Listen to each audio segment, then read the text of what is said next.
Welcome to 15-minute campus. Hello, dear learners. Assalamu alaikum. Today we are going to start another class. So today our class will be on silent letters. Silent letters. আমরা ইংরেজি অনেক word উচ্চারণ করতে গেলে আমাদের অনেকগুলি letter অনেক সময় অনুচ্চারিত থাকে। তো আজকে আমরা এই ক্লাসে শিখব যে কোথায় কোন জাতীয় লেটারগুলি কোন ওয়ার্ডে সাইলেন্ট থাকে। তো আমরা প্রথমে শিখব সিরিয়ালি।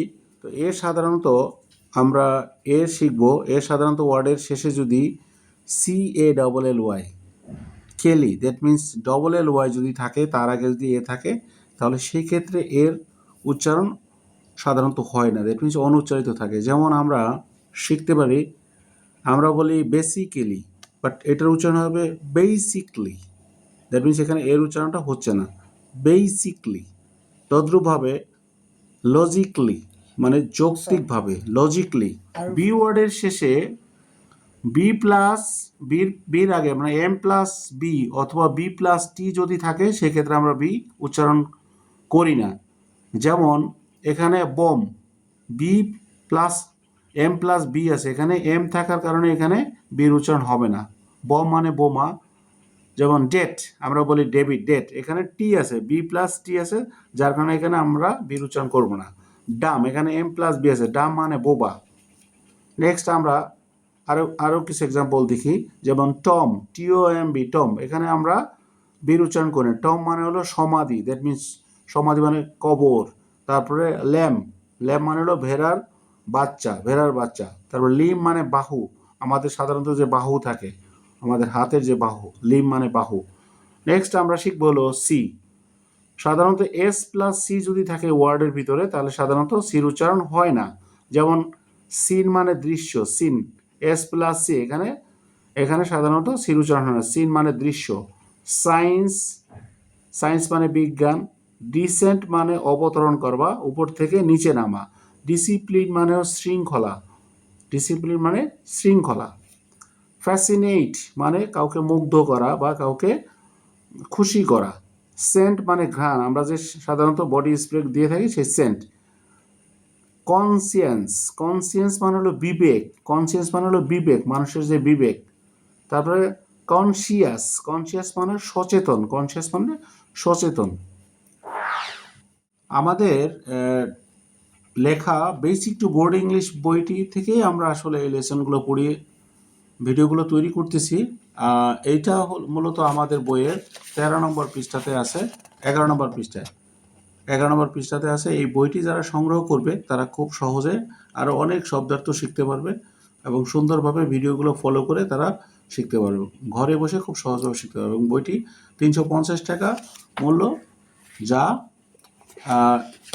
ঘরে বসেই পাওয়া যাবে, এবং ইউটিউব চ্যানেলে আমাদের এই ভিডিওগুলো দেওয়া হচ্ছে অনলি 350 টাকা, যার জন্য আর এক্সট্রা কোনো পে করা লাগবে না। ঘরে বসেই এই বইটি পেতে হয় এই নাম্বারে ফোন করতে হবে, অথবা হোয়াটসঅ্যাপে মেসেজ দেবো, অথবা আমাদের ফেসবুক পেজে নক করলে আমরা ঠিকানা দিলে বইটি পাঠিয়ে দেবো। ওকে, আমরা এখন শিখব ডি। তো সাধারণত ডি প্লাস জি অথবা জে যদি থাকে, সেক্ষেত্রে ডির উচ্চারণ হয় না। যেমন জাজ মানে বিচারক। ডজ মানে কাউকে ধোকা দেওয়া, কাউকে বোকা বানানো। বাজেট মানে বরাদ্দ, দ্যাট মিন অর্থ বরাদ্দ করা। অ্যাডজাস্ট মানে হলো সমন্বয় করা। অ্যাডজেক্টিভ মানে হলো, আমরা বলি অ্যাডজেক্টিভ, যার মানে ডি প্লাস জে আছে, অ্যাডজেক্টিভ। এখানে আমরা সাধারণত ডি উচ্চারণ করি না। অ্যাডজেক্টিভ মানে বিশেষণ, আমরা বলি না noun, pronoun, adjective, adverb. Than knowledge মানে জ্ঞান, যে জ্ঞানের জন্য আমরা এত কিছু করি, নলেজ। হেজ মানে কাঠঘোড়া, আদালতে যে কাঠঘোড়া। এজ মানে কিনারা। ব্রিজ মানে হলো সেতু। ওকে, নেক্সট আমরা আসতেছি ই ওয়ার্ড। এর শেষে ই উচ্চারিত হয় না। সাধারণত ওয়ার্ডের শেষে যদি ই থাকে, আমরা সাধারণত এর উচ্চারণ আমরা করি না। যেমন গেইট মানে ফটক। এজ মানে বয়স, আমরা বলি এজ, উচ্চারণ হবে এইজ। আমরা বলি হেট মানে হলো ঘৃণা করা।